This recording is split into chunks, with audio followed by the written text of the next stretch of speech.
নমস্কার বন্ধুরা, আমার শখের রান্নাঘরে সবাইকে অনেক স্বাগত জানাই। আশা করি সবাই ভালো আছেন, সুস্থ আছেন। আজকে আমি আবার চলে এসেছি একটা খুব ভালো সুস্বাদু একটা রেসিপি নিয়ে। আজকের রেসিপির নাম হচ্ছে আম মুরগি। এটা কিন্তু খুব চটজলদি আর খুব কম উপকরণে খুব টেস্টি হতে চলেছে। তাই আমরা উপকরণে কী কী আছে চলুন দেখে নিই। প্রথমেই উপকরণে আছে 500 গ্রাম চিকেন, তারপর আছে জিরে গুঁড়ো, চিনি, গোলমরিচ গুঁড়ো, নুন, হলুদ, আদার পেস্ট, পেঁয়াজ কোচানো, আমের পেস্ট, তারপর আছে লাল লঙ্কার গুঁড়ো, তারপর আছে রসুন কোচানো, তেজপাতা আর শুকনো লঙ্কা। আমটা কিন্তু আমরা জাস্ট কুচি কুচি করে কেটে মিক্সার গ্রাইন্ডারে পেস্ট করে নিচ্ছি, ঠিক আছে। এবার চিকেনটাকে ম্যারিনেট করে রাখতে হবে। চিকেনের উপরে প্রথমে আমরা দিয়ে দিলাম হলুদ, তারপর দিলাম গোলমরিচ, তারপর দিলাম নুন, গোলমরিচ গুঁড়ো দিলাম কিন্তু, আর উপর থেকে 2 থেকে 3 চামচ, মানে আপনার যতটা পরিমাণ চিকেন থাকবে সেইভাবে আপনারা সর্ষের তেলটা ইউজ করবেন, ঠিক আছে। দেখুন, আমরা কিন্তু সর্ষের তেল দেওয়ার পর ভালোভাবে চিকেনটাকে ম্যারিনেশন করে রেখে দেবো আধ ঘন্টার মতো। দেখুন, খুব ভালোভাবে কিন্তু আমরা ম্যারিনেশন করে নিচ্ছি চিকেনটাকে। দেখবেন, চিকেন ম্যারিনেশন করে রাখলে কিন্তু রান্নাটা খুব ভালো হয়। যে কোনো মাংসই যখন আমরা রান্না করি, যদি আমরা ম্যারিনেশন করে রাখি, সেটা খুব আরেকটু টেস্ট দেয়। আধ ঘন্টা ঢাকা দিয়ে রেখে দিলাম। তারপর আমরা কড়া চাপিয়ে প্রথমেই তেল দিয়ে দিলাম।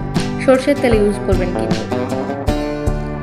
তেলে ফোড়নের জন্য প্রথমেই দিয়ে দিলাম তেজপাতা আর একটা শুকনো লঙ্কা।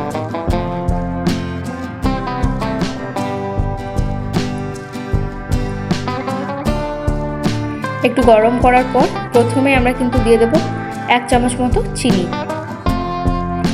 চিনিটা কিন্তু তেল দিয়ে ভালোভাবে নেড়ে নেব। তারপর আমরা দেব একটা পেঁয়াজ কোচানো। পেঁয়াজ যেভাবে আমরা ভাজি, মানে একদম লাল লাল করে আমরা আগে ভেজে নেব।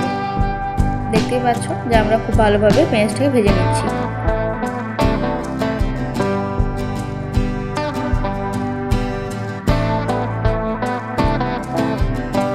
আমাদের পেঁয়াজ ভাজা কিন্তু হয়ে এসেছে, লাল লাল হয়ে গেছে। তোমরা বুঝতেই পারছো বা দেখতে পাচ্ছেন আপনারা, যেটাই বলবো। দেখুন, পেঁয়াজ কিন্তু যখনই আমাদের হালকা লাল লাল হয়ে গেছে, তখন কিন্তু আমরা দিয়ে দিলাম রসুন কোচানো। রসুন কোচানোগুলো দেওয়ার পর ঠিক এইভাবে আপনাদেরকে আরও ভালো করে আবারও নেড়ে নিতে হবে।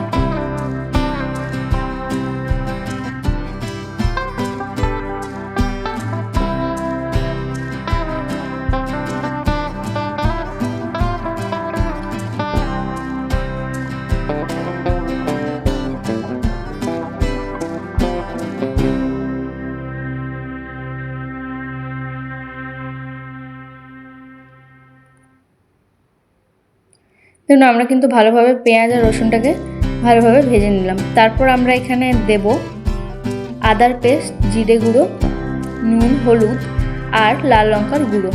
দেওয়ার পর আমরা কিন্তু মশলাটা একটু ভালোভাবে বানিয়ে নেব আর কষিয়ে নেব।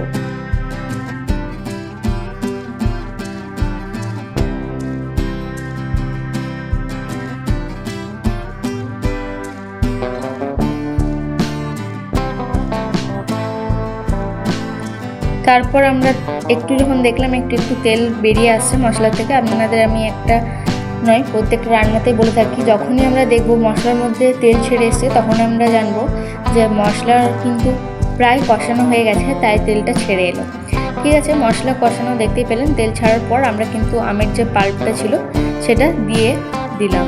দেওয়ার পর একটু বাটি ধোয়া জল দিয়ে ভালোভাবে জিনিসটা আমরা কষিয়ে নিচ্ছি। দেখতেই পাচ্ছেন আপনারা, কালারটা কিন্তু খুবই সুন্দর এসেছে, একটু ফুটেও গেছে। ফুটে যাওয়ার পর আবার আমরা দিয়ে দিলাম গোলমরিচ গুঁড়ো। দেওয়ার পর আরও ভালোভাবে আমরা এটাকে নেড়ে নেব।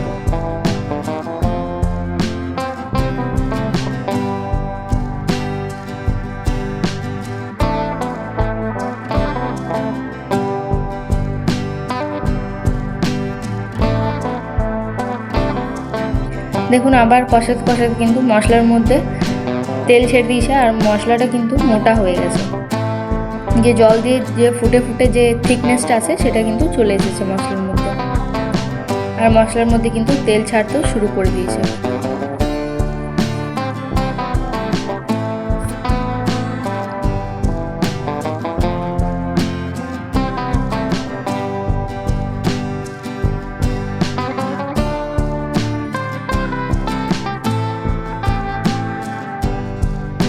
দেখুন আমি আপনাদেরকে ভালো করে দেখাচ্ছি, এখানে কিন্তু পুরোপুরি মশলার মধ্যে আমার তেল ছেড়ে দিয়েছে।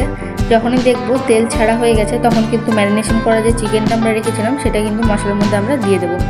দেওয়ার পর ভালোভাবে মাংসর মধ্যে মশলাটা নাড়িয়ে নেব যাতে মিক্স হয়ে যায় মশলাটার সাথে চিকেনের পিসগুলো। তো দেখুন আমরা ভালোভাবে কিন্তু নাড়িয়ে নিচ্ছি।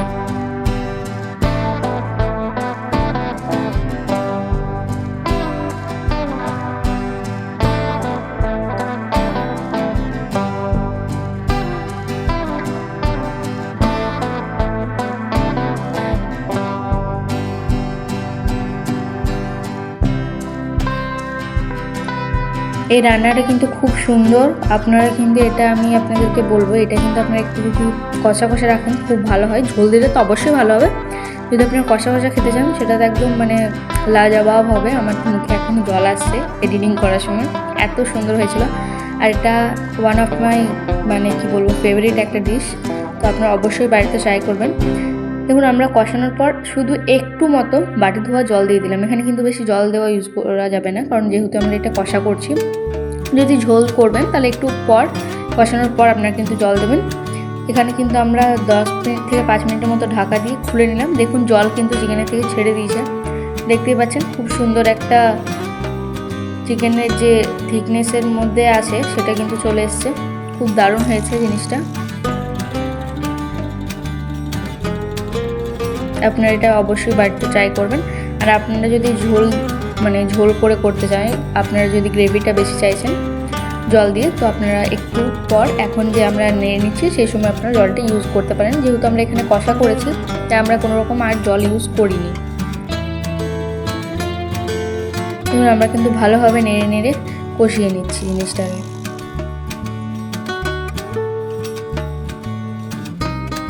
আমরা আরও 5 মিনিট এটাকে ঢাকা দিয়ে দেবো ধিমি আছে। দেখুন খুলে কিন্তু আমাদের চিকেন একদম রেডি পরিবেশন করার জন্য। আপনারা অবশ্যই এই রান্নাটা বাড়িতে বানাবেন, আর কেমন লাগলো অবশ্যই কমেন্ট করে জানাবেন। আর চিকেনটা কিন্তু আপনাদেরকে যেরকম বললাম আধ ঘন্টা মতো ম্যারিনেশন করে রাখবেন, চিকেনের টেস্ট আরও বাড়বে। আর আমি জানি আপনাদের হয়তো একটু প্রবলেম হচ্ছে আমার ভিডিওর মধ্যে, কারণ অনেক ধোঁয়া চলে আসছে। আসলে আমার যে কি বলবো যে স্ট্যান্ডটা ছিল ক্যামেরার সেটা এখন আপাতত নেই, তাই এরকম প্রবলেমটা হচ্ছে। কিছুদিন ওয়েট করুন, সবটা ঠিক হয়ে যাবে। আশা করি রান্নাটা খুব ভালো লেগেছে সবার। Like comment share and subscribe করে পাশে থাকবেন। আর নতুন হলে আমার চ্যানেলটি অবশ্যই সাবস্ক্রাইব করে দেবেন যদি ভালো লাগে। আর নামের পাশে যে বেল আইকনটা আছে সেটা অন করে দেবেন যাতে আমার ভিডিও সবার আগে আপনাদের কাছে পৌঁছায়। খুব ভালো থাকবেন, সুস্থ থাকবেন। আবার আসবো নতুন কোনো ভিডিওর সাথে। আজ আসি, বাই, স্টে টিউনড।